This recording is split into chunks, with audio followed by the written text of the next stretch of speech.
Hi friends, welcome back to all PSC exam tips. Kerala PSC പരീക്ഷയിലെ ഏറ്റവും പ്രധാനപ്പെട്ട ഭാഗമാണ് LDC പരീക്ഷയിലെ 20 മാർക്കിനുള്ള ആനുകാലികം എന്ന് പറയുന്നത്. ആനുകാലികവുമായി ബന്ധപ്പെട്ട് വരാൻ പോകുന്ന പരീക്ഷകളിൽ ചോദിക്കാൻ സാധ്യതയുള്ള 50ഓളം ചോദ്യങ്ങൾ നമ്മളിവിടെ ഒന്ന് പരിചയപ്പെടുകയാണ്. മാതൃഭൂമി തൊഴിൽ വാർത്തയിൽ നൽകിയിട്ടുണ്ടായിരുന്ന ഈ ചോദ്യങ്ങളെല്ലാം തന്നെ വളരെ ഇമ്പോർട്ടൻ്റ് ആയിട്ടുള്ള ചോദ്യങ്ങളാണ്. ഇതിൽ പല ചോദ്യങ്ങളും പരീക്ഷകളിലൊക്കെ ചോദിക്കുന്നതുമാണ്. അതുകൊണ്ട് തന്നെ ഈ 50 ചോദ്യങ്ങൾ ഈ ക്ലാസ് കാണുമ്പോൾ തന്നെ പഠിക്കാൻ വേണ്ടി ശ്രമിക്കുക. നമ്മളിവിടെ പരിചയപ്പെടുന്ന ഒന്നാമത്തെ ചോദ്യം എന്ന് പറയുന്നത് കേരള ചലച്ചിത്ര വികസന കോർപ്പറേഷന്റെ OTT പ്ലാറ്റ്ഫോമിന്റെ പേരെന്തെന്നാണ് നമ്മുടെ ചോദ്യം. ഇവിടെ നമ്മൾ ഉത്തരമായിട്ട് വേണ്ട സി സ്പേസ് എന്നതാണ് ഈ ഒരു ചോദ്യത്തിന്റെ ഉത്തരമായിട്ട് വരിക. ഈ അടുത്താണ് ഇത് ഉദ്ഘാടനം ചെയ്യുന്നത്. കേരള ചലച്ചിത്ര വികസന കോർപ്പറേഷന്റെ OTT പ്ലാറ്റ്ഫോമിന്റെ പേര് സി സ്പേസ് എന്നാണ്. ഏത് പരമ്പരാഗത കായിക വിനോദത്തെയാണ് അന്താരാഷ്ട്ര തലത്തിലേക്ക് ഉയർത്തി വിനോദസഞ്ചാര ഭൂപടത്തിൽ ഇടം നേടിയെടുക്കാനുള്ള ശ്രമങ്ങൾ തമിഴ്നാട് സർക്കാർ ആരംഭിക്കുന്നതെന്ന് ചോദിച്ചാൽ ജല്ലിക്കെട്ടാണ്. ഏത് പരമ്പരാഗത കായിക വിനോദത്തെയാണ് അന്താരാഷ്ട്ര തലത്തിലേക്ക് ഉയർത്തി വിനോദസഞ്ചാര ഭൂപടത്തിൽ ഇടം നേടിയെടുക്കാനുള്ള ശ്രമങ്ങൾ തമിഴ്നാട് സർക്കാർ ആരംഭിച്ചത് ജല്ലിക്കെട്ടാണ്. കേരളം ആദ്യമായി വികസിപ്പിച്ച നിർമ്മിത ബുദ്ധി പ്രോസസ്സറിന്റെ പേരെന്താണ്? ആർട്ടിഫിഷ്യൽ ഇന്റലിജൻസ് പ്രോസസ്സറിന്റെ പേരാണ് കൈരളി എന്ന കാര്യം ഓർത്തിരിക്കുക. കേരള ഡിജിറ്റൽ സർവകലാശാലയാണ് ഈ ഒരു പ്രോസസ്സർ നിർമ്മിച്ചിരിക്കുന്നത്. കേരള ഡിജിറ്റൽ സർവകലാശാല കൈരളി എന്ന പേരിൽ 2 ശ്രേണികളുള്ള പ്രോസസ്സറുകളാണ് നിർമ്മിച്ചതെന്ന കാര്യം ഓർക്കുക. അപ്പോൾ ആരാണ് നിർമ്മിച്ചതെന്നും പരീക്ഷയിൽ ചോദ്യമായിട്ട് പ്രതീക്ഷിക്കാം. ഇനി അടുത്തായിട്ട് നമ്മൾ പരിചയപ്പെടുന്നത് ഹൈക്കോടതി ഉൾപ്പെടുന്ന കേരളത്തിന്റെ ജുഡീഷ്യൽ സിറ്റി സ്ഥാപിതമാകുന്നത് എവിടെയാണെന്ന് ചോദിച്ചാൽ എറണാകുളം ജില്ലയിലെ കളമശ്ശേരിയിലാണ്. നാലാമത്തെ ചോദ്യം, ഹൈക്കോടതി ഉൾപ്പെടുന്ന കേരളത്തിന്റെ ജുഡീഷ്യൽ സിറ്റി സ്ഥാപിതമാകുന്നത് എറണാകുളം ജില്ലയിലെ കളമശ്ശേരിയിലാണ്. 2024 ജനുവരി 27 കന്യാത്ര ആരംഭിച്ച ലോകത്തിലെ ഏറ്റവും വലിയ ആഡംബര കപ്പലിന്റെ പേര് ഐക്കൺ ഓഫ് ദ സീ എന്നാണ്. ഐക്കൺ ഓഫ് ദ സീസ് എന്നാണ് ലോകത്തിലെ ഏറ്റവും വലിയ ആഡംബര കപ്പലിന്റെ പേര്. ഇത് അതിന്റെ ആ ഒരു കന്യാത്ര ആരംഭിച്ച് 2024 ജനുവരി 27 2024 ജനുവരി 27 2024 ജനുവരി 27 എന്ന കാര്യം ഓർത്തിരിക്കുക. ഇനി അടുത്തത് അടുത്തത് 6ാമത്തെ ചോദ്യമാണ്. ചെന്നൈയിൽ നടന്ന golden face of south India 2024 സൗന്ദര്യ മത്സരത്തിൽ ഫസ്റ്റ് റണ്ണറപ്പ് പട്ടം നേടിയ മലയാളിയുടെ പേര് ത്രേസ്യ ലൂയിസ് എന്നാണ്. ചെന്നൈയിൽ നടന്ന golden face of south India 2024 സൗന്ദര്യ മത്സരത്തിൽ ഫസ്റ്റ് റണ്ണറപ്പ് പട്ടം നേടിയ മലയാളി ആരാണ്? ത്രേസ്യ ലൂയിസ് ആണ്. അടുത്ത വളരെ ഇമ്പോർട്ടൻ്റ് ആയ ചോദ്യമാണ്. സംസ്ഥാന തെരഞ്ഞെടുപ്പ് കമ്മീഷന്റെ കണക്കുകൾ പ്രകാരം 2024 ലോക്സഭാ തെരഞ്ഞെടുപ്പിൽ ഏറ്റവും കൂടുതൽ പ്രവാസി വോട്ടർമാരുള്ള കേരളത്തിലെ ജില്ല ഏതാണെന്ന് വെച്ചാൽ കോഴിക്കോട് ജില്ലയാണ്. പെട്ടെന്ന് ഈ ഒരു ചോദ്യം ചോദിക്കുമ്പോൾ പെട്ടെന്ന് മലപ്പുറത്തിലേക്ക് ഇത് വായിക്കാത്ത ഒരാളാണെങ്കിൽ പോകാൻ സാധ്യതയുള്ള ഒരു ചോദ്യമാണ്. കൃത്യമായി ഓർത്തിരിക്കുക. സംസ്ഥാന തെരഞ്ഞെടുപ്പ് കമ്മീഷന്റെ കണക്കുകൾ പ്രകാരം 2024 ലോക്സഭാ തെരഞ്ഞെടുപ്പിൽ ഏറ്റവും കൂടുതൽ പ്രവാസി വോട്ടർമാരുള്ള കേരളത്തിലെ ജില്ല നമ്മുടെ കോഴിക്കോട് ജില്ലയാണ്. ഇന്ത്യയുടെ തെരഞ്ഞെടുപ്പ് കമ്മീഷണർമാരായി പുതുതായി നിയമിക്കപ്പെട്ട ഉദ്യോഗസ്ഥർ ആരൊക്കെയാണെന്നാണ് ചോദ്യം. ജ്ഞാനേഷ് കുമാറും സുഖബീർ സിംഗ് സന്ധുവാണെന്ന് കാര്യം ഓർക്കുക.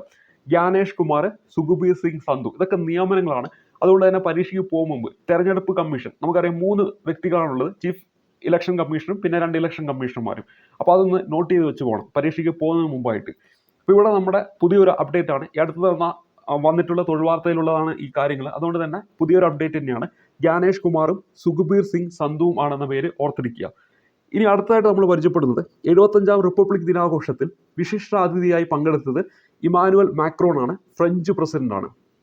75ാം റിപ്പബ്ലിക് ദിനാഘോഷത്തിൽ വിശിഷ്ടാതിഥിയായിട്ട് പങ്കെടുത്തത് ഇമാനുവൽ മാക്രോൺ, ഫ്രഞ്ച് പ്രസിഡന്റ്. അപ്പോൾ ആരാണ് നിലവിൽ ഫ്രഞ്ച് പ്രസിഡന്റ്? ഇമാനുവൽ മാക്രോൺ ആണ്. കാരണം ഇത് ചോദിക്കാൻ സാധ്യത കൂടുതലാണ്. നമുക്കറിയാം പാരീസ് ഒളിമ്പിക്സ് ഈ അടുത്ത് തന്നെ നടക്കാൻ പോവുകയാണ്. അതുകൊണ്ട് തന്നെ ഫ്രഞ്ച് പ്രസിഡന്റ് ആര് എന്നൊക്കെ ചോദിക്കും.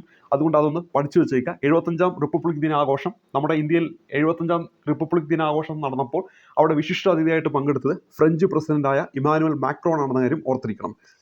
ഇനി അടുത്തത്, രാജ്യത്തെ 1 കോടി വീടുകളിൽ പുരപ്പുറ സൗരോർജ പാനലുകൾ, റൂഫ് ടോപ്പ് സോളാർ പാനൽ സ്ഥാപിക്കുന്ന കേന്ദ്ര പദ്ധതിയുടെ പേരെന്താണെന്ന് ചോദിച്ചാൽ ഉത്തരം PM സൂര്യഘർ മുഫ്ത് ബിജ്ലി യോജന എന്നാണ്. PM സൂര്യഘർ മുഫ്ത് ബിജ്ലി യോജന എന്നതാണ് ഇവിടെ നമ്മുടെ ആ ഒരു പദ്ധതിയുടെ പേര്. ഇതിൽ PM സൂര്യഘർ എന്നൊന്ന് ഓർക്കുക. ഘർ എന്ന് പറഞ്ഞാൽ വീടാണല്ലോ. അപ്പോൾ ആ ഒരു രീതിയിൽ അത്രയെങ്കിലും ഓർത്ത് വെച്ച് കഴിഞ്ഞാൽ നമുക്ക് ഉത്തരത്തിലേക്ക് എത്താൻ പറ്റും. മുഫ്ത് ബിജ്ലി യോജന എന്നും കൂടെ അതിൻ്റെ പൂർണ്ണ നാമം. അപ്പോൾ എന്താണ്? രാജ്യത്തെ 1 കോടി വീടുകളിൽ, എത്ര കോടി വീടുകളിൽ? 1 കോടി. അതും ഓർത്ത് വെക്കണം. പുരപ്പുറ സൗരോർജ പാനലുകൾ, റൂഫ് ടോപ്പ് സോളാർ പാനൽ സ്ഥാപിക്കുന്ന എന്ത് പദ്ധതിയാണ്? കേന്ദ്ര പദ്ധതിയാണ് PM സൂര്യഘർ മുഫ്ത് ബിജ്ലി യോജന. ഫിഡെ ലോക റാങ്കിങ്ങിൽ എത്തിയ ആദ്യ മലയാളി ചെസ് താരമാണ് SL നാരായൺ, 42ാം റാങ്ക്. ഫിഡെ ലോക റാങ്കിങ്ങിൽ എത്തിയ ആദ്യ മലയാളി ചെസ് താരത്തിൻ്റെ പേര് SL നാരായൺ ആണ്. 42ാം റാങ്കാണ് അദ്ദേഹത്തിന്. 2024 ആദ്യ ഭാരതരത്ന പ്രഖ്യാപനം വന്നത് ആരുടെ 100ാം ജന്മവാർഷികത്തിന് തലേ ദിവസമാണെന്ന് ചോദിച്ചാൽ കർപ്പൂരി ഠാക്കൂർ എന്നാണ് ഉത്തരമായിട്ട് വരേണ്ടത്. 2024 ആദ്യ ഭാരതരത്ന പ്രഖ്യാപനം വന്നത് ആരുടെ 100ാം ജന്മവാർഷികത്തിന് തലേ ദിവസമാണ്? കർപ്പൂരി ഠാക്കൂറിൻ്റെ 100ാം ജന്മവാർഷികത്തിന് തലേ ദിവസമാണെന്ന കാര്യം ഓർക്കണം. ഏത് രാജ്യത്താണ് 2024 ഫെബ്രുവരി 1 മുതൽ ഇന്ധനവില നിലവിലുള്ളതിൻ്റെ 5 ഇരട്ടിയാക്കിയതെന്ന് വെച്ചാൽ നമ്മുടെ ക്യൂബയിലാണെന്ന കാര്യം ഓർത്തിരിക്കുക. 2021 മുതൽ ആചരിച്ചു വരുന്ന പരാക്രം ദിവസ് എന്നാണ് ജനുവരി 23. നമ്മുടെ നേതാജി സുഭാഷ് ചന്ദ്രബോസിൻ്റെ ജന്മദിനമാണ് കേന്ദ്ര സർക്കാർ നിലവിലെ പരാക്രം ദിവസമായിട്ട് ആചരിക്കുന്നത്. ജനുവരി 23 തീയതി എന്ന് മുതലാണെന്ന് വെച്ചാൽ 2021 മുതലാണ് എന്ന കാര്യം പ്രത്യേകം നോട്ട് ചെയ്യുക. ഇനി ലെനിൻ്റെ 100ാം ചരമവാർഷികം എന്നൊരു ഇവിടെ ഒരു പാരഗ്രാഫ് നൽകിയിട്ടുണ്ട്. റഷ്യൻ വിപ്ലവ നേതാവായ ലെനിൻ്റെ 100ാമത് ചരമവാർഷികമാണ് 2024 ജനുവരി 21 ആചരിച്ചത്. 1870 ഏപ്രിൽ 22 വോൾഗ നദിക്കരയിലെ സിംബിസിർക്ക് പട്ടണത്തിലാണ് ജനനം. വ്ളാദിമിർ ഇല്ലീച്ച് ഉല്യാനോവ് എന്നാണ് യഥാർത്ഥ പേര്. അത് നോട്ട് ചെയ്ത് വെക്കണം, കാരണം നമ്മുടെ സിലബസിൽ കൃത്യമായിട്ട് വിപ്ലവങ്ങൾ എന്ന് പറയുന്ന ഒരു ഭാഗം തന്നെയുണ്ട്. അപ്പോൾ ഇവിടെ ലെനിൻ്റെ 100ാം ചരമവാർഷികമായിരുന്നു 2024 ജനുവരി 21. 1870 ഏപ്രിൽ 22 വോൾഗ നദിക്കരയിലെ സിംബിസിർക്ക് പട്ടണത്തിലാണ് ലെനിൻ ജനിക്കുന്നത്. അദ്ദേഹത്തിൻ്റെ യഥാർത്ഥ പേരെന്താണ്? വ്ളാദിമിർ ഇല്ലീച്ച് ഉല്യനോവ് എന്നാണെന്ന കാര്യം ഓർക്കുക. എന്താണ്? വ്ളാദിമിർ ഇല്ലീച്ച് ഉല്യനോവ് ആണെന്ന കാര്യം ഓർക്കുക. ഇപ്പം നമ്മുടെ വ്ളാദിമിർ പുടിൻ എന്നല്ല പറയാം. അപ്പോൾ അവിടുത്തെ പ്രധാന നേതാവാണ്, റഷ്യയുടെ പ്രധാന നേതാവാണ് ലെനിൻ. ഇത് വെച്ചിട്ടൊന്ന് കണക്ട് ചെയ്ത് വെച്ചാൽ മതി. അപ്പോൾ ഓപ്ഷനിൽ പോയിട്ട് നമുക്കൊന്ന് കണക്ട് ചെയ്ത് ഓർക്കാൻ പറ്റും. അപ്പോൾ ഇവിടെ എന്താണ്? വ്ളാദിമിർ ഇല്ലീച്ച് ഉല്യനോവ് എന്നാണ് അദ്ദേഹത്തിൻ്റെ യഥാർത്ഥ പേര്. ആരുടെ? ലെനിൻ്റെ യഥാർത്ഥ പേര്. സൈബീരിയൻ പ്രവാസകാലത്ത് ലെന നദി തീരത്ത് താമസിച്ചിരുന്നതിനാൽ ലെനിൻ എന്ന പേര് സ്വീകരിച്ചു. 1917 റഷ്യയിലെ ഒക്ടോബർ വിപ്ലവത്തിന് നേതൃത്വം നൽകി. മുൻ സോവിയറ്റ് യൂണിയൻ്റെ ശില്പിയാണ്. 1924 ജനുവരി 21 53ാം വയസ്സിലാണ് അദ്ദേഹം അന്തരിച്ചത്. 1924 ജനുവരി 21. അപ്പോൾ എന്നാണ് അദ്ദേഹത്തിന് 100ാം ചരമവാർഷികം എന്ന് ചോദിച്ചാൽ 2024 ജനുവരി 21. 2024 ജനുവരി 21 കാര്യം ഓർത്തിരിക്കുക. അപ്പോൾ 2024 ജനുവരി 21 53ാം വയസ്സിൽ അദ്ദേഹം അന്തരിച്ചു. മൃതദേഹം എംബാം ചെയ്ത് മോസ്കോയിലെ ലെനിൻ മ്യൂസോളിയത്തിൽ സൂക്ഷിച്ചിരിക്കുന്നു എന്ന കാര്യം ഓർത്തിരിക്കുക. 2020 ലെനിൻ്റെ 150ാം ജന്മവാർഷികം ആഘോഷിച്ചു എന്ന കാര്യം കൂടി ഓർക്കുക. അപ്പോൾ ഇവിടുത്തെ പ്രത്യേകത എന്താണ്? 100ാം ചരമവാർഷികമാണ്. അദ്ദേഹം അന്തരിച്ചത് 1924 ജനുവരി 21. അപ്പം 100ാം ചരമവാർഷികം ആചരിച്ചത് എന്നാന്ന് വെച്ചാൽ 2024 ജനുവരി 21. ഒപ്പം ഈ ഒരു പേര് ഓർക്കുക, വ്ളാദിമിർ ഇല്ലീച്ച് ഉല്യനോവ് എന്നറിയപ്പെടുന്ന പ്രശസ്ത നേതാവ് ആര് എന്ന് ചോദിക്കും. അപ്പോൾ ഉത്തരമായിട്ട് വരേണ്ടത് ലെനിൻ ആണെന്ന കാര്യം ഓർത്തിരിക്കുക. ഇനി നമ്മൾ അടുത്ത് പരിചയപ്പെടാൻ പോകുന്നത് അതിജീവനം എന്ന പേരിൽ മലയാളത്തിൽ ആത്മകഥ രചിച്ച രാജസ്ഥാൻ സ്വദേശിയായ മുൻ ചീഫ് സെക്രട്ടറിയാണ് ഡോക്ടർ വിശ്വാസ് മേത്ത. അതിജീവനം എന്ന പേരിൽ മലയാളത്തിൽ ആത്മകഥ രചിച്ച രാജസ്ഥാൻ സ്വദേശിയായ മുൻ ചീഫ് സെക്രട്ടറിയാണ് ഡോക്ടർ വിശ്വാസ് മേത്ത എന്ന കാര്യം ഓർക്കുക. അല്ലെ, നമുക്ക് എന്താണ്, എല്ലാ പ്രശ്നങ്ങളിൽ നിന്നും അതിജീവിക്കാനുള്ള ഒരു വിശ്വാസം ഉണ്ടല്ലോ, ആ ഒരു രീതി കണക്ട് ചെയ്ത് വെച്ചാൽ മതി. അതിജീവനം, വിശ്വാസ് മേത്ത. ഡിജിറ്റൽ സാക്ഷരത കൈവരിച്ച കേരളത്തിലെ നഗരസഭ ഏതാന്ന് വെച്ചാൽ കൊട്ടാരക്കരയാണ്.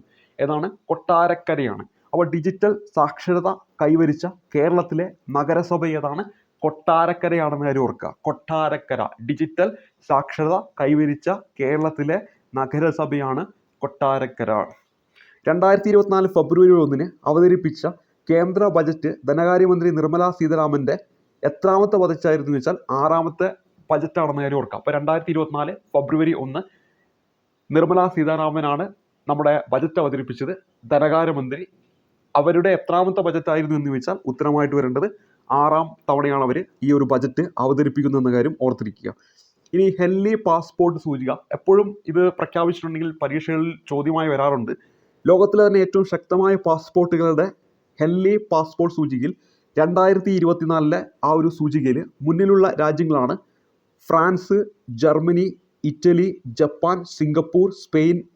ഈ 6 രാജ്യങ്ങളിലെ ജനങ്ങൾക്ക് 194 രാജ്യങ്ങളിലേക്ക് വിസയില്ലാതെ സന്ദർശനം നടത്താമെന്ന കാര്യം ഓർക്കുക. അപ്പോൾ ഇവിടെ ഏറ്റവും ടോപ്പിൽ വരുന്ന ഫ്രാൻസ് ആണ്, അതിനുശേഷം ജർമ്മനി, അതിനുശേഷം ഇറ്റലി, പിന്നെ ജപ്പാൻ, സിംഗപ്പൂർ, സ്പെയിൻ. ഇവർക്ക് എത്ര രാജ്യങ്ങളിലേക്ക് വിസയില്ലാതെ പോകാൻ പറ്റും? ഈ പാസ്പോർട്ട് ഉപയോഗിച്ച് 194 രാജ്യങ്ങളിലേക്ക്. രണ്ടാം സ്ഥാനത്തുള്ള ഫിൻലാൻഡ്, നെതർലാൻഡ്, ദക്ഷിണ കൊറിയ, സുഡാൻ എന്നിവയ്ക്ക് 193 രാജ്യങ്ങളിലേക്ക് വിസരഹിത പ്രവേശനമുണ്ട്. ഇന്ത്യൻ പാസ്പോർട്ട്, അതാണ് ഏറ്റവും ഇമ്പോർട്ടൻ്റ്. ഇന്ത്യൻ പാസ്പോർട്ട് 85ാം സ്ഥാനത്താണ്. 85ാം സ്ഥാനത്താണ് ഇന്ത്യൻ പാസ്പോർട്ട്. വിസയില്ലാതെ 62 രാജ്യങ്ങളിലേക്കാണ് ഇന്ത്യൻ പൗരന്മാർക്ക് യാത്ര ചെയ്യാൻ പറ്റുക. അപ്പോൾ ടോപ്പിലിരിക്കുന്നവർക്ക് 194, ഇന്ത്യക്ക് 62 സ്ഥാനം ചോദിച്ചാൽ 85ാം സ്ഥാനത്താണ്. സൂചികയിൽ ചൈന 64ാം സ്ഥാനത്തും പാകിസ്ഥാൻ 106ാം സ്ഥാനത്തുമാണെന്ന കാര്യം ഓർക്കുക. അപ്പോൾ ഇവിടെ നമ്മുടെ പ്രധാനമായിട്ട് ഓർത്തിരിക്കേണ്ട ഇന്ത്യയാണ് 85. അതോടൊപ്പം തന്നെ എത്ര രാജ്യങ്ങളിലേക്ക് ഇന്ത്യൻ പാസ്പോർട്ട് ഉപയോഗിച്ച് പോകാം വിസയില്ലാതെ എന്ന് വെച്ചാൽ 62 കാര്യം ഓർത്തിരിക്കുക, 62. അതേപോലെ തന്നെ നമ്മുടെ ഒന്നാമത് നിൽക്കുന്ന രാജ്യം ഏതൊക്കെയാണെന്ന് വെച്ചാൽ ഈ പറയുന്ന ഫ്രാൻസ് ഉണ്ട്, പിന്നെ Germany, Italy, Japan, Singapore, Spain എന്നതാണ് 6 രാജ്യങ്ങൾ. അവർക്ക് 194 രാജ്യങ്ങളിലേക്ക് ഈ പറയുന്ന പാസ്പോർട്ട് ഉപയോഗിച്ച് വിസയില്ലാതെ പോകാൻ പറ്റും. രണ്ടാം സ്ഥാനത്ത് വരുന്ന, അതായത് 193 രാജ്യങ്ങളിലേക്ക് പോകാൻ പറ്റും. അതാണ് ഈ പറയുന്ന ഫിൻലാൻഡ്, നെതർലാൻഡ്, ദക്ഷിണ കൊറിയ, സ്വീഡൻ എന്നിവ. അപ്പോൾ ഇവിടെ ഇമ്പോർട്ടൻ്റ് എന്നാണ് 85, അതേപോലെ തന്നെ 62. ഇത് രണ്ടും ഓർത്തിരിക്കുക. 85 ഇന്ത്യയുടെ സ്ഥാനം, 62 രാജ്യങ്ങളിലേക്ക് പാസ്പോർട്ട് ഉപയോഗിച്ച് വിസയില്ലാതെ പോകാൻ പറ്റുമെന്ന കാര്യം ഓർത്തിരിക്കുക. ഇന്ന് നമ്മൾ അടുത്ത ചോദ്യത്തിലേക്ക് വരാം. ഭാരതജ്ഞയുമായി ബന്ധപ്പെട്ട കാര്യങ്ങളാണ് ഇവിടെ ഇനി പറയുന്നത്. വളരെ ഇമ്പോർട്ടൻ്റ് ആയിട്ടുള്ള ഒരു മേഖലയാണ്. 5 പേർക്ക് ഭാരതരത്ന ലഭിച്ചിരിക്കുന്നു. 2024 ഏറ്റവും കൂടുതൽ ഭാരതരത്ന ബഹുമതി നൽകപ്പെട്ടതെന്ന കാര്യം ഓർക്കുക. 5 പേർക്ക് ഭാരതരത്ന 2024 നൽകി. 1954 നൽകി തുടങ്ങിയ ഭാരതരത്ന ബഹുമതിയുടെ ചരിത്രത്തിൽ ആദ്യമായാണ് ഒരു വർഷം 5 വ്യക്തികൾക്ക് ബഹുമതി പ്രഖ്യാപിക്കുന്നത്. അപ്പോൾ എന്നാണ് ഇത് നൽകി തുടങ്ങിയത്? 1954 ചോദിക്കുന്നതാണ്. 5 വ്യക്തികൾക്ക് ബഹുമതി പ്രഖ്യാപിക്കുന്നത് 1999 4 പേർക്ക് നൽകിയിരുന്നു. 2024 ജനുവരി 23 കർപ്പൂരി ഠാക്കൂറിനും ഫെബ്രുവരി 3 LK അദ്വാനിക്കും ഭാരതരത്ന പ്രഖ്യാപിച്ചു. നമ്മൾ ഓൾറെഡി പറഞ്ഞു അദ്ദേഹത്തിൻ്റെ 100ാം ജന്മദിനത്തിൻ്റെ തൊട്ട് തലേന്ന്. അതാണ് നമ്മൾ തൊട്ട് മുമ്പ് ഒരു ചോദ്യമായിട്ട് പരിചയപ്പെട്ടില്ലേ, അതാണ് ഈ കർപ്പൂരി ഠാക്കൂർ. അപ്പോൾ 2024 ഫെബ്രുവരി മാസം 3ാം തീയതി, അതായത് ബജറ്റൊക്കെ അവതരിപ്പിച്ച് തൊട്ട് 3ാമത്തെ ദിവസം, അതായത് 1ാം തീയതി ബജറ്റ് അവതരിപ്പിച്ചു, 2, 3 ആ സമയത്ത് ആർക്ക് കൊടുത്തു? LK അദ്വാനിക്ക് കൊടുത്തു. അതേപോലെ തന്നെ ജനുവരി 23 നമ്മുടെ പരാക്രം ദിവസം അല്ലേ, നമ്മുടെ സുഭാഷ് ചന്ദ്രബോസിന്റെ ജന്മദിനം, ആ ദിവസത്തിൽ ആർക്ക് കൊടുത്തു? കർപ്പൂരി ഠാക്കൂറിന് കൊടുത്തു. ആ ദിവസത്തിന് പ്രാധാന്യമുണ്ട്. കാരണം എന്താണ്? അദ്ദേഹത്തിന്റെ 100ാമത്തെ ജന്മദിനത്തിന്റെ തലേന്നല്ലേ പറഞ്ഞത്. അപ്പോൾ അതുകൊണ്ട് അത് വളരെ പ്രാധാന്യമുള്ള ഒരു ദിവസമാണ്. കർപ്പൂരി ഠാക്കൂർ എന്നൊരു പേര് ഓർക്കുക. പിന്നെ LK അദ്വാനി എന്നൊരു പേര് ഓർത്തിരിക്കുക. ഇനി ഫെബ്രുവരി 9ാം തീയതി മുൻ പ്രധാനമന്ത്രിമാരായ PV നരസിംഹറാവു, ചൗധരി ചരൺ സിംഗ്, മലയാളി കാർഷിക ശാസ്ത്രജ്ഞനായ ഡോക്ടർ MS സ്വാമിനാഥൻ എന്നിവർക്ക് മരണാനന്തര ബഹുമതിയായിട്ട് ഭാരതരത്ന പ്രഖ്യാപിച്ചു. ഇത് ഓർത്തിരിക്കാൻ വലിയ പ്രയാസമൊന്നുമില്ല. ഒന്ന് കർപ്പൂരി ഠാക്കൂറാണ്, പിന്നെ LK അദ്വാനിയാണ്. നമുക്ക് എല്ലാവർക്കും അറിയാവുന്ന നമ്മുടെ PV നരസിംഹറാവു ആണ്. പിന്നെ ചൗധരി ചരൺ സിംഗ് നമുക്കറിയാവുന്ന വ്യക്തിയാണ്. അതുപോലെ തന്നെ MS സ്വാമിനാഥൻ, അതറിയാത്ത പിന്നെ ആരും ഉണ്ടാവില്ല. അപ്പോൾ വളരെ സിമ്പിളായിട്ടുള്ള പേരുകളാണ്. അപ്പോൾ അങ്ങനെ പഠിക്കുക. 5 പേര് ആദ്യമായിട്ടാണ് 5 പേർക്ക് ഇങ്ങനെ കൊടുക്കുന്നത് ഒരു വർഷത്തിൽ. അതിലൊരു പേര് പഠിച്ചു, കർപ്പൂരി ഠാക്കൂർ. മറക്കാതെ പഠിക്കുക, LK അദ്വാനി മറക്കില്ല. അടുത്ത പേര് നിങ്ങൾ മറക്കത്തില്ല, PV നരസിംഹറാവു. അടുത്ത പേരും മറക്കത്തില്ല, ചരൺ സിംഗ്. അടുത്ത പേരും നിങ്ങൾ ഓർക്കും, എന്താണ്? നമ്മുടെ MS സ്വാമിനാഥൻ എന്നിവർക്കാണ് മരണാനന്തര ബഹുമതിയായിട്ട് 3 പേർക്ക് കൊടുത്തു. ഇനി മറ്റൊരു കാര്യം, അവർക്ക് ഫെബ്രുവരി 9ാം തീയതിയാണ്. അപ്പോൾ ആ ഡേറ്റ് ഒക്കെ ഒന്ന് ഓർത്തിരിക്കുക. 2024 ജനുവരി 23 കർപ്പൂരി ഠാക്കൂറിന്. പിന്നെ ഈ ബജറ്റ് ഫെബ്രുവരി 1 അവതരിപ്പിച്ചു. അത് കഴിഞ്ഞ് 2, 3 അപ്പോൾ കൊടുത്തവർക്ക് LK അദ്വാനിക്ക്. പിന്നെ 9ാം തീയതിയിലേക്ക് പോവുക.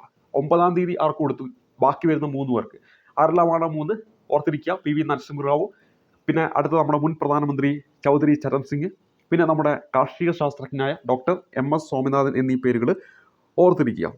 ഭാരതരത്ന നേടിയ 2ാമത്തെ മലയാളിയാണ് ഇന്ത്യൻ ഹരിത വിപ്ലവത്തിന്റെ പിതാവ് കൂടിയായ MS Swaminathan.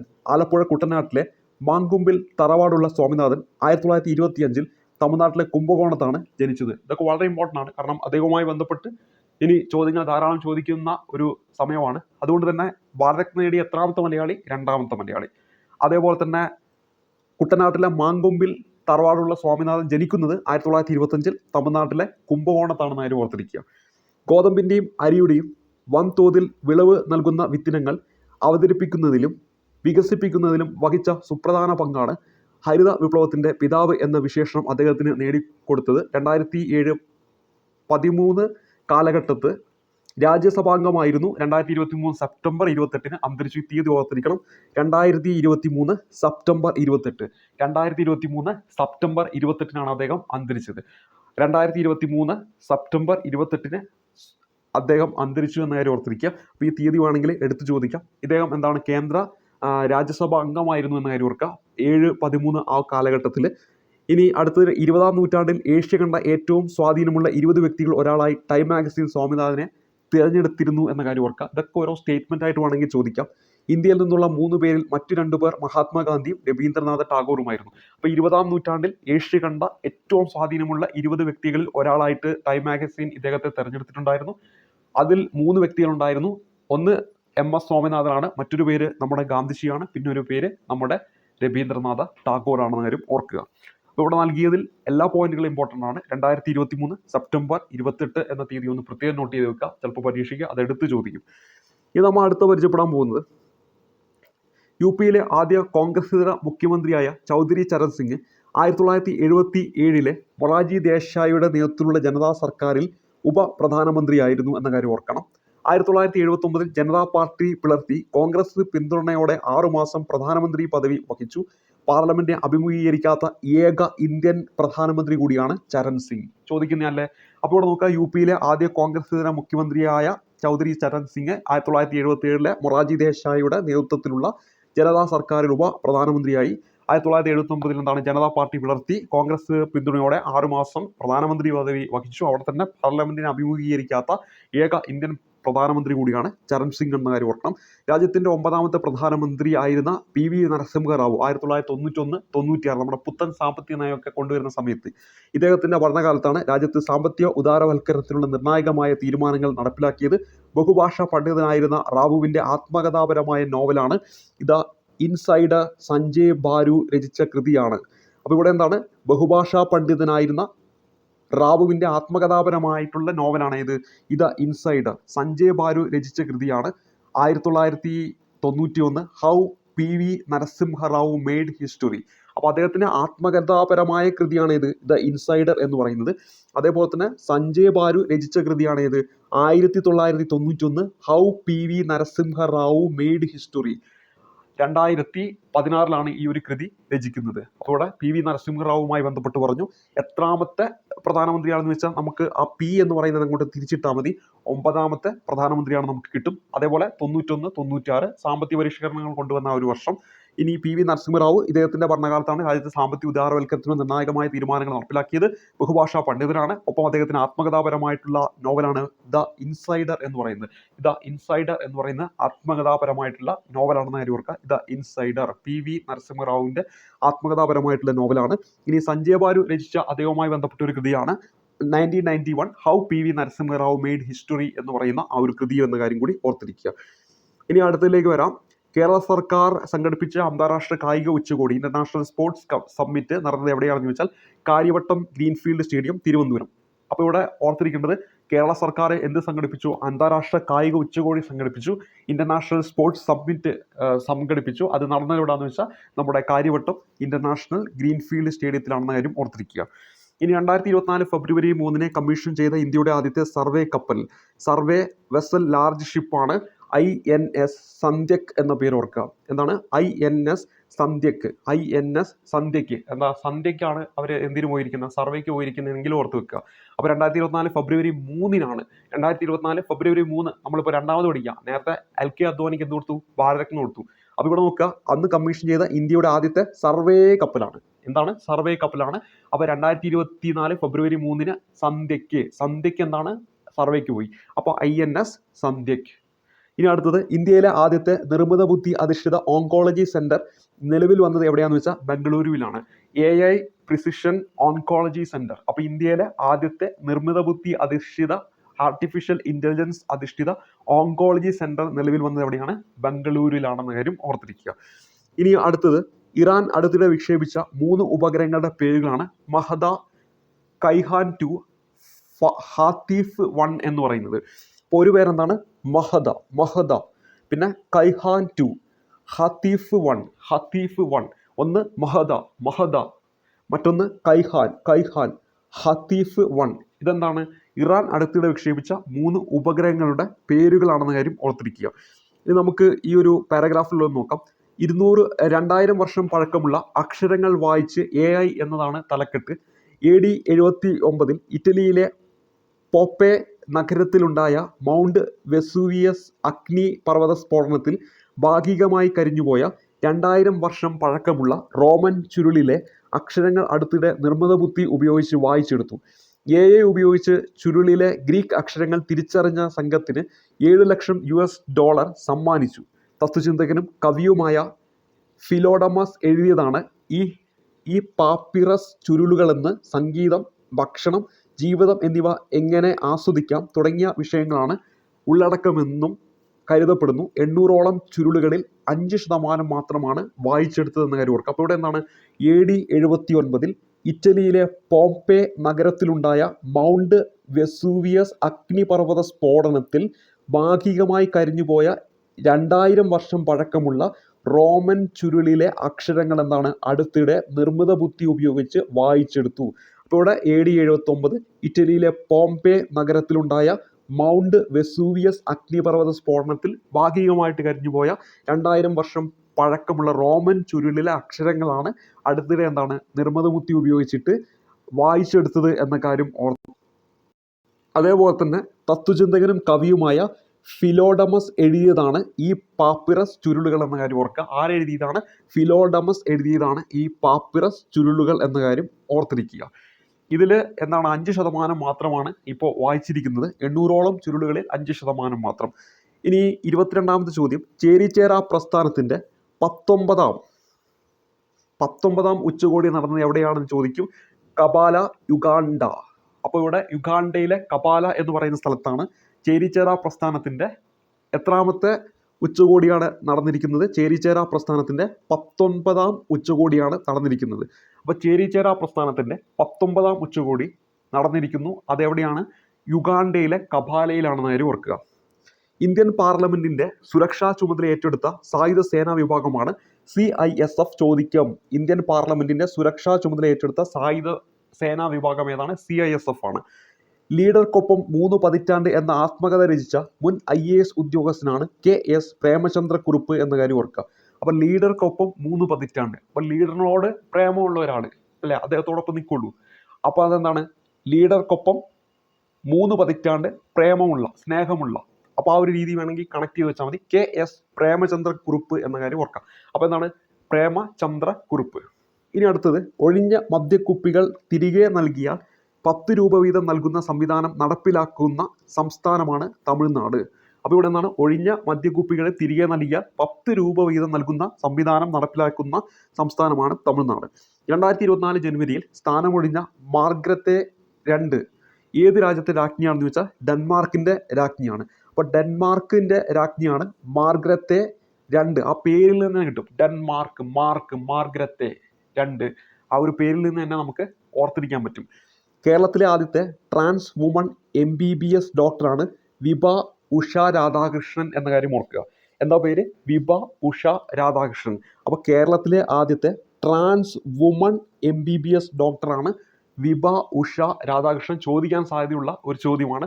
Trans woman MBBS doctor കേരളത്തിൽ ആദ്യത്തെ.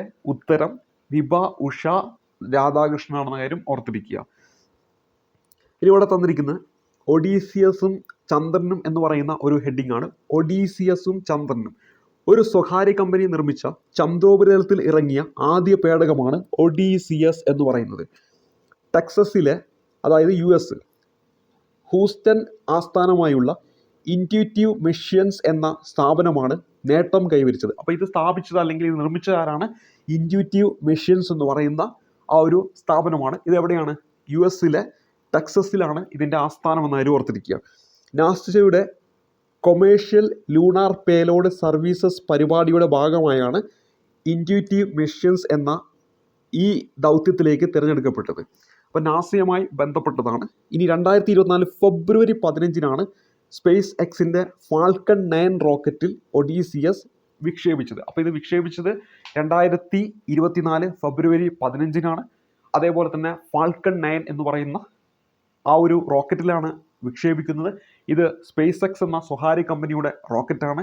അതേപോലെ തന്നെ ഇതിൻ്റെ പേരെന്താണെന്ന് വെച്ചാൽ ഒഡീസിയസ് എന്നാണ്. ഒരു സ്വകാര്യ കമ്പനി നിർമ്മിച്ച് ചന്ദ്രോപരിതലത്തിൽ ഇറങ്ങിയ ആദ്യ പേടകമാണ് ഒഡീസിയസ്. ഒരു സ്വകാര്യ കമ്പനി നിർമ്മിച്ച് ചന്ദ്രോപരിതലത്തിൽ ഇറങ്ങിയ ആദ്യ പേടകമാണ് ഒഡീസിയസ്. ആ സ്വകാര്യ കമ്പനിയുടെ പേര് ഇൻറ്റ്യൂറ്റീവ് മിഷൻസ് എന്നാണ്. എവിടെയാണ് അതിൻ്റെ ആസ്ഥാനം? ടെക്സസിലെ US ആണ്. അവിടുത്തെ ഹൂസ്റ്റൺ എന്ന് പറയുന്ന ഒരു സ്ഥലം ആസ്ഥാനമായിട്ടുള്ളതാണ്. അതേപോലെ തന്നെ ഇത് വിക്ഷേപിക്കുന്നത് 2024 ഫെബ്രുവരി 15 വിക്ഷേപിച്ചത് ഫാൽക്കൺ 9 എന്ന് പറയുന്ന സ്പേസ് എക്സിൻ്റെ ആ ഒരു റോക്കറ്റിലാണെന്ന കാര്യം ഓർത്തിരിക്കുക. ഇനി 14 അടി ഉയരമുള്ള ലാൻഡർ 6 ദിവസം കൊണ്ട് ഈ പറയുന്ന ആ ഒരു 9,97,793.28 കിലോമീറ്റർ സഞ്ചരിച്ചാണ് ചന്ദ്രനിലെത്തിയത്. ചന്ദ്രനിലിറങ്ങിയ ആദ്യ സ്വകാര്യ ലാൻഡറാണ് ഒഡീസിയസ്. അപ്പോൾ ചന്ദ്രനിലിറങ്ങിയ ആദ്യത്തെ സ്വകാര്യ ലാൻഡർ ഒഡീസിയസ് 1972 അപ്പോളോ 17 ശേഷം ചന്ദ്രനിലെത്തുന്ന ആദ്യ US ദൗത്യം കൂടിയാണ്. അപ്പോൾ അപ്പോളോ 17 എന്ന് പറയുന്ന ആ ദൗത്യം 1972 അപ്പോൾ അതിനുശേഷം ചന്ദ്രനിലെത്തുന്ന ആദ്യത്തെ US ദൗത്യം കൂടിയാണ് ഒഡീസിയസ് എന്ന കാര്യം കൂടി ഓർത്തിരിക്കുക. ഇനി നമുക്ക് അടുത്തതിലേക്ക് വരാം. പത്മ പുരസ്കാരങ്ങളാണ് ചോദിക്കാവുന്ന വളരെ ഇമ്പോർട്ടൻ്റ് ആയിട്ടുള്ള മറ്റൊരു മേഖലയാണ്. നമ്മൾ ഓൾറെഡി ഭാരത്രത്ന പഠിച്ചു. ഇനി നമ്മൾ അടുത്ത് പഠിക്കുന്നത് പത്മ പുരസ്കാരങ്ങളാണ്. 2024 5 പേർക്കാണ് പത്മ വിഭൂഷൺ ബഹുമതി ലഭിച്ചത്. അപ്പോൾ ഇവിടെ 5 പേർക്ക് ഭാരതരത്നയും കിട്ടി, ഇവിടെ 5 പേർക്ക് പത്മ വിഭൂഷണും കിട്ടി. നമുക്കറിയാം പത്മ പുരസ്കാരങ്ങൾ പത്മവിഭൂഷൺ, പത്മശ്രീ തുടങ്ങിയ പുരസ്കാരങ്ങളുണ്ട്. അതിൽ പത്മവിഭൂഷണാണ് നമ്മളിവിടെ ആദ്യം പഠിക്കുന്നത്. അപ്പോൾ അത് ലഭിച്ചിരിക്കുന്ന എത്ര പേർക്കാന്ന് വെച്ചാൽ 5 പേർക്കാണ്.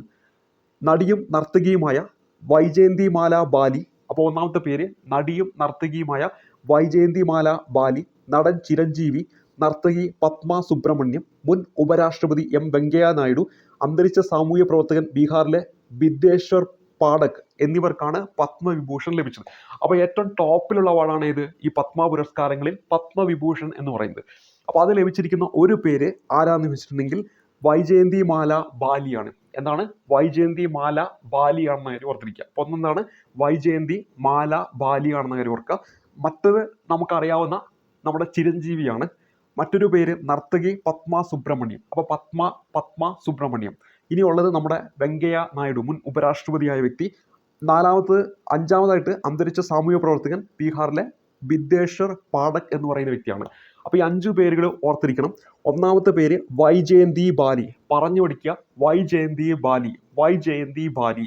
രണ്ടാമത്തെ പേര് ചിരഞ്ജീവി.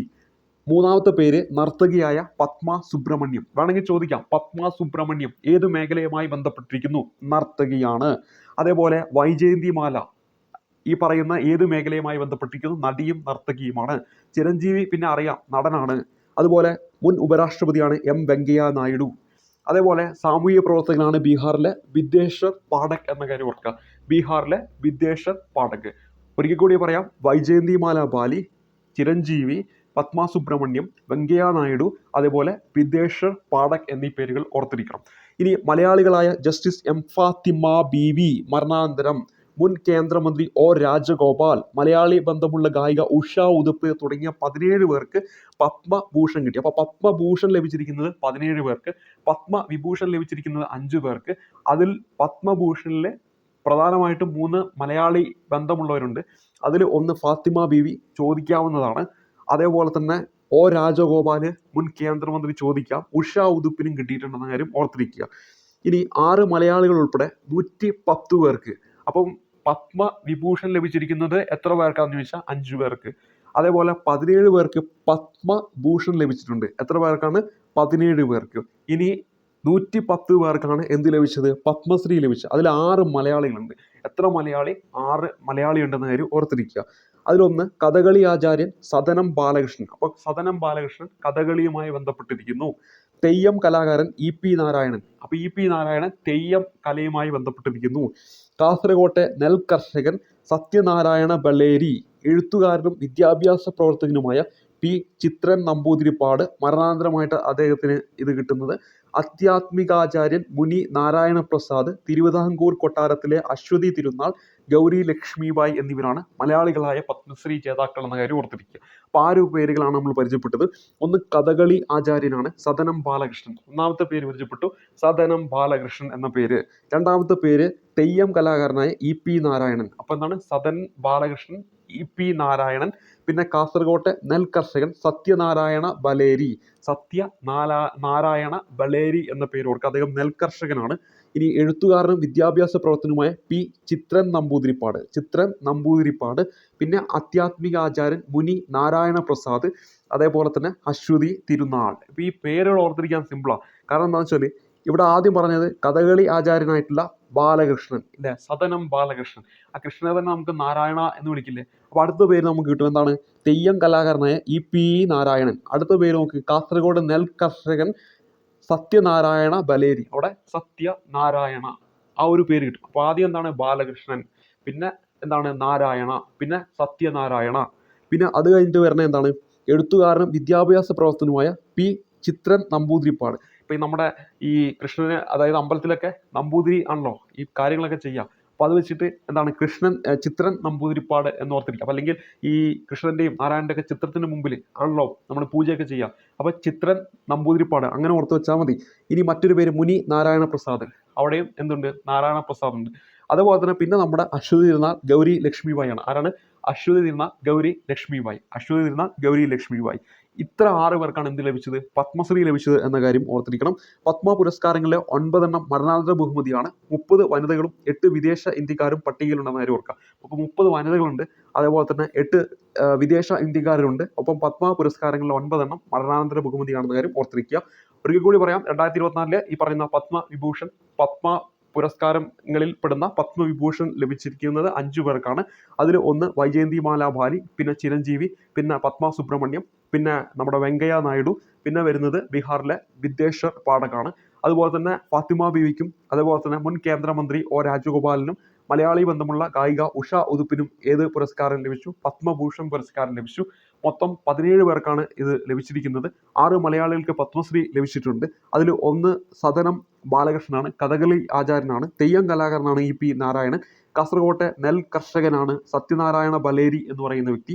അതുപോലെ എഴുത്തുകാരനും വിദ്യാഭ്യാസ പ്രവർത്തകനുമാണ് പി ചിത്രൻ നമ്പൂതിരിപ്പാട്.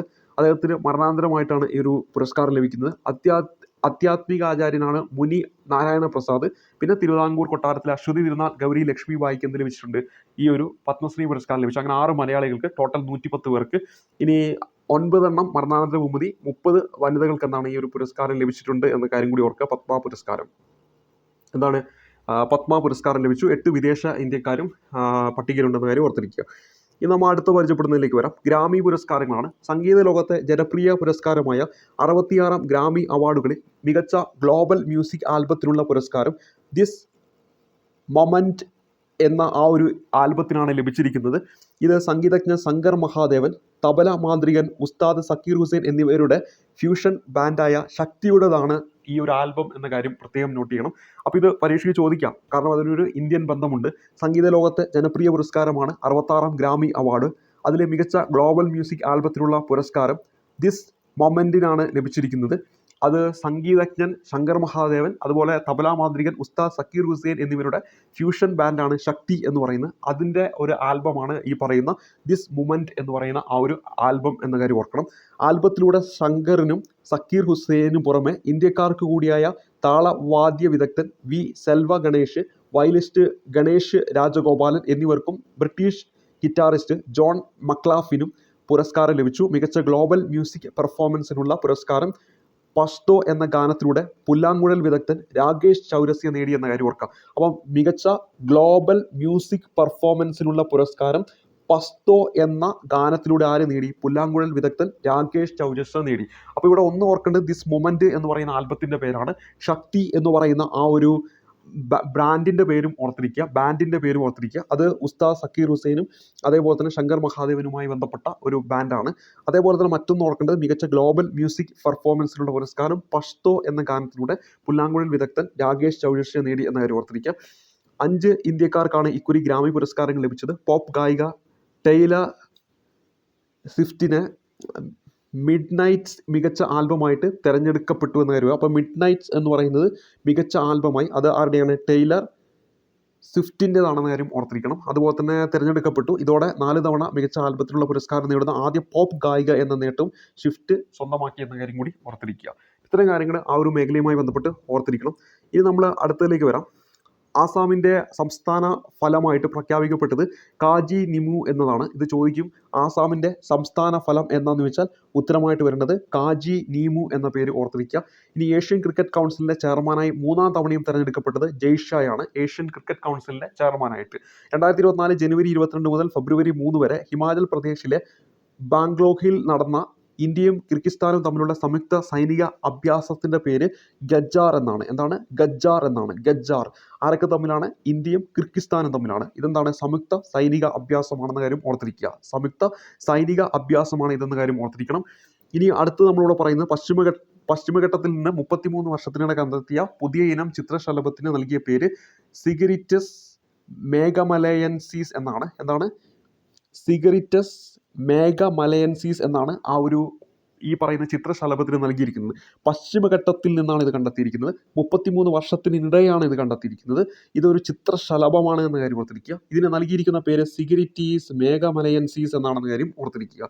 ഇനി ലോകത്താദ്യമായിട്ട് ഏത് വിമാനത്താവളത്തിലാണ് ഗ്രീൻ ഹൈഡ്രജൻ പ്ലാന്റ് സ്ഥാപിക്കുന്നത്? കൊച്ചി അന്താരാഷ്ട്ര വിമാനത്താവളത്തിലാണ് ഗ്രീൻ ഹൈഡ്രജൻ പ്ലാന്റ് സ്ഥാപിക്കുന്നത്.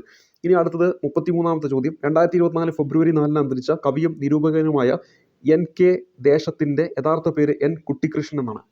N കുട്ടിക്കൃഷ്ണപിള്ള എന്നതാണ് NK ദേശത്തിൻ്റെ യഥാർത്ഥ പേര്. അപ്പോൾ 2024 ഫെബ്രുവരി 4 അദ്ദേഹം അന്തരിച്ചു. കവിയും നിരൂപകനുമാണ് NK ദേശം. അദ്ദേഹത്തിൻ്റെ യഥാർത്ഥ പേര് N കുട്ടിക്കൃഷ്ണപിള്ളയാണ്. സംസ്ഥാനത്തെ ആദ്യ ക്യാമ്പസ് ഇൻഡസ്ട്രിയൽ പാർക്ക് ആരംഭിച്ചത് എവിടെയാണെന്ന് വെച്ചാൽ കൊട്ടാരക്കര IHRD എഞ്ചിനീയറിംഗ് കോളേജിലാണെന്ന് കാര്യം ഓർക്കണം. അപ്പോൾ സംസ്ഥാനത്തെ ആദ്യ ക്യാമ്പസ് ഇൻഡസ്ട്രിയൽ പാർക്ക് എവിടെയാണ്?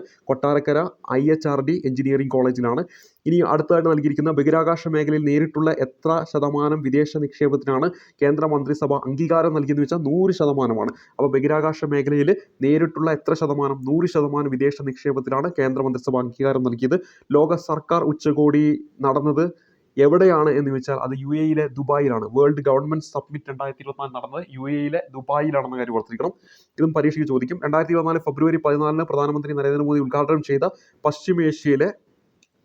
പശ്ചിമേഷ്യയിലെ ഏറ്റവും വലിയ ഹിന്ദു ക്ഷേത്രമാണ് നമ്മുടെ ബാപ്പസ് ഹിന്ദു മന്ദിർ അബുദാബിയിലാണ്. അത് ചോദിക്കാവുന്ന ഏറ്റവും പ്രധാനപ്പെട്ട ഒരു ചോദ്യമാണ്.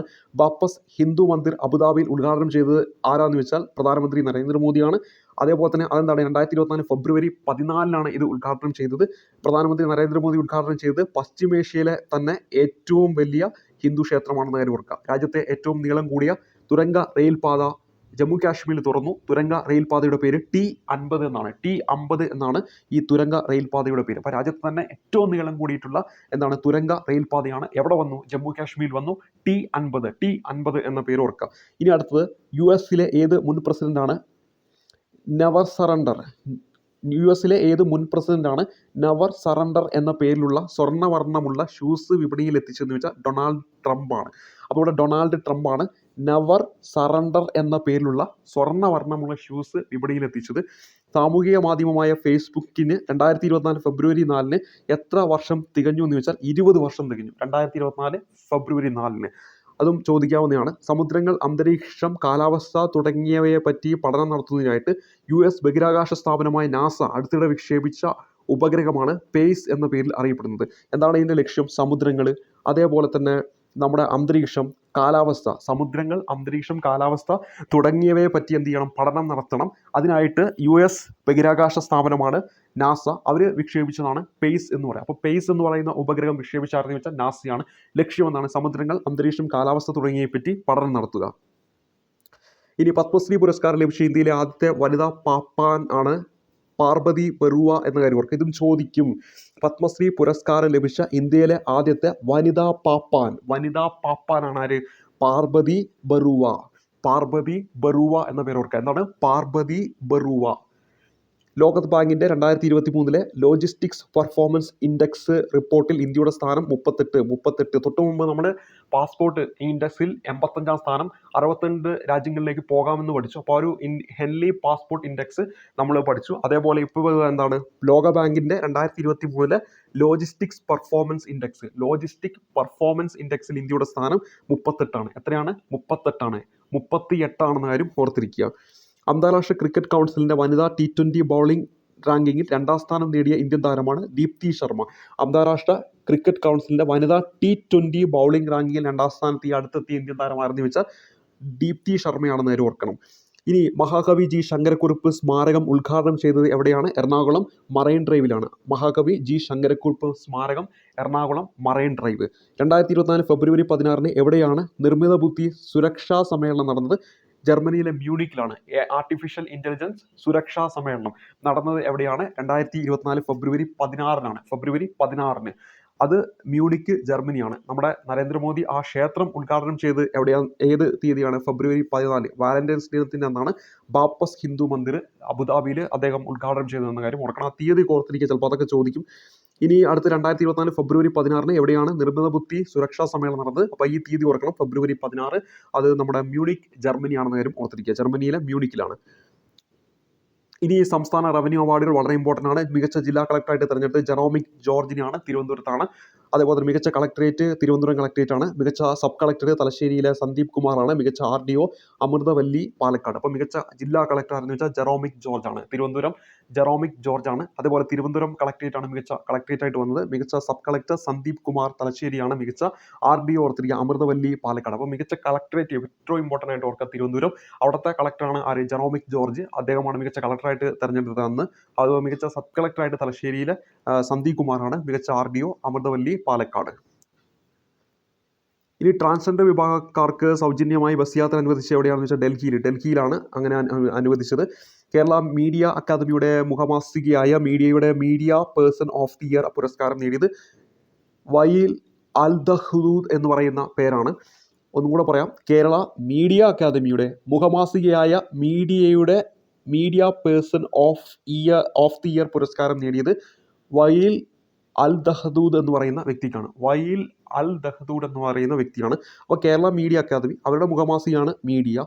ആ മീഡിയയുടെ media person of the year പുരസ്കാരം വയീൽ അൽ ദഹ്ദൂദ് എന്ന് പറയുന്ന പേരാണ്. വയീൽ അൽ ദഹ്ദൂദ് എന്ന് പറയുന്ന പേരാണെന്ന കാര്യം ഓർത്തിരിക്കുക. ഇനി അടുത്ത ഇത്രയും കാര്യങ്ങളാണ് ഈ ഒരു ക്ലാസ്സിൽ നമ്മൾ പരിചയപ്പെടുത്തുന്നത്. അപ്പോൾ ഇവിടെ നമ്മൾ കുറേ ഫാക്റ്റുകൾ നമ്മൾ പരിചയപ്പെട്ടു, 50-ലധികം ഫാക്റ്റുകൾ പരിചയപ്പെട്ടു. പ്രത്യേകിച്ചും ആ പത്മ പുരസ്കാരങ്ങൾ ഭാരതരത്നയൊക്കെ നല്ല രീതിയിൽ നോക്കി വെക്കണം. ഇതിൻ്റെ തുടർച്ചയായിട്ട് നമ്മൾ കറണ്ട് അഫയേഴ്സുമായി ബന്ധപ്പെട്ട് ബാക്കി കാര്യങ്ങളൊക്കെ ആയിട്ട് ബന്ധപ്പെട്ട് അടുത്തൊരു ക്ലാസ്സിലൂടെ പരിചയപ്പെടുത്തുന്നതായിരിക്കും. അപ്പോൾ ഇന്നത്തെ ഈ ക്ലാസ്സിലൂടെ വെച്ച് അവസാനിപ്പിക്കുന്നു. അപ്പോൾ മാതൃഭൂമി തൊഴിൽ വാർത്തയിൽ വന്ന ഒരു ഭാഗമാണ് പരിചയപ്പെടുത്തിയത്. ഇത്തരത്തിലുള്ള നല്ല നല്ല കറണ്ട് അഫയേഴ്സ് ചോദ്യങ്ങളൊക്കെ മാതൃഭൂമി തൊഴിൽ വാർത്തയിലൊക്കെ നൽകാറുണ്ട്. അപ്പോൾ അതൊക്കെ പഠിക്കുക വഴി കറണ്ട് അഫയേഴ്സ് കൂടുതൽ മാർക്ക് നമുക്ക് സ്കോർ ചെയ്യാൻ പറ്റും. അപ്പോൾ എന്തായാലും ഇന്നത്തെ ക്ലാസ് ഇഷ്ടപ്പെട്ടുണ്ടാകും, ഗുണപ്രദമായിരിക്കും വിശ്വസിച്ചുകൊണ്ട് അടുത്ത ക്ലാസ്സിൽ വീണ്ടും കണ്ടുമുട്ടാം. ഇതുവരെയ്ക്കും നന്ദി, നമസ്കാരം.